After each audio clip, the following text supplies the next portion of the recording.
Shalom Bapak Ibu, senang kembali saya bisa menyapa Anda hari ini. Mari kita akan merenungkan firman Tuhan. Tema yang akan saya bahas yaitu tips seni menikmati kehidupan. Amsal pasal yang ke-30 ayat yang ke-8, demikian bunyi kebenaran firman Tuhan. Jauhkanlah daripadaku kecurangan dan kebohongan, jangan berikan kepadaku kemiskinan atau kekayaan.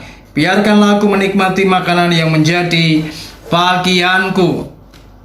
Bapak Ibu, ayat ini ditulis oleh seorang yang bernama Agur bin Yake, dan ada dua hal yang menjadi perhatian dalam hidupnya. Yang pertama, dia meminta kepada Tuhan supaya dijauhkan dari kecurangan dan kebohongan.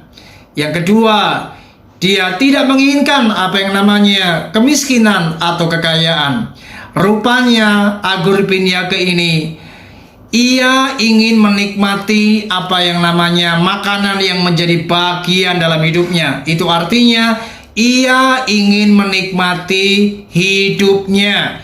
Saudara, luar biasa. Mengapa ia meminta seperti ini? Ayat yang ke-9 dikatakan, supaya kalau aku kenyang, aku tidak menyangkalmu, dan berkata, siapa Tuhan itu? Atau kalau aku miskin, aku mencuri dan mencemarkan nama Allahku. Sangat jelas sekali, dia tidak ingin tatkala dia kenyang lalu dia menyangkal nama Tuhan, dan ketika dia miskin lalu dia mencuri dan mencemarkan nama Tuhan. Sudah luar biasa.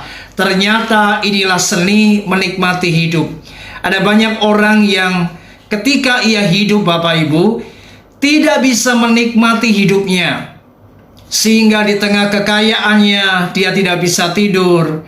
Bahkan di tengah kekurangannya dia tidak bisa menikmati apa yang ia miliki. Mengapa, saudara? Karena orang-orang seperti ini tidak tahu rahasia bagaimana seni menikmati kehidupan. Nah, hari ini saya akan berbagi beberapa tips supaya kita dapat menikmati hidup yang penuh sukacita, bahagia, dan kita damai sejahtera. Yang pertama, mari jangan kita mengeluh.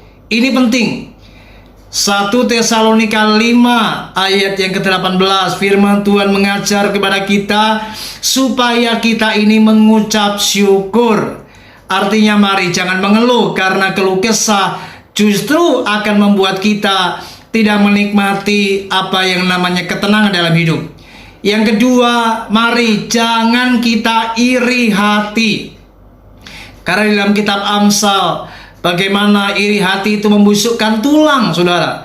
Orang yang iri hati selalu ia membandingkan hidupnya dengan hidup orang lain. Dia akan tidak pernah puas dengan apa yang ia miliki, dan ia ingin merasa lebih supaya ia tidak kalah dengan orang lain. Nah, inilah yang membuat orang tidak bisa bahagia.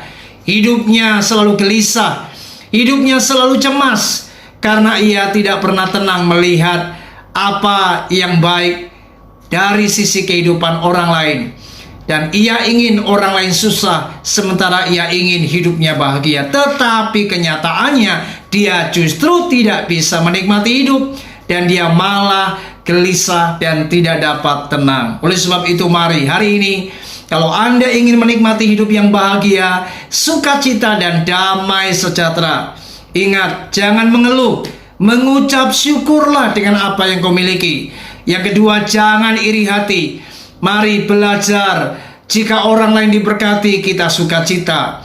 Jika ada orang lain yang lebih menikmati perkara-perkara yang besar, kita pun juga harus bersukacita. Maka Anda akan bahagia dan tenang dalam hidupmu. Ingat, menikmati hidup itu sangat penting, karena hidup cuma sekali. Mari nikmatilah dan syukurilah, maka engkau akan diberkati dan berbahagia. Tuhan Yesus memberkati kita. Shalom.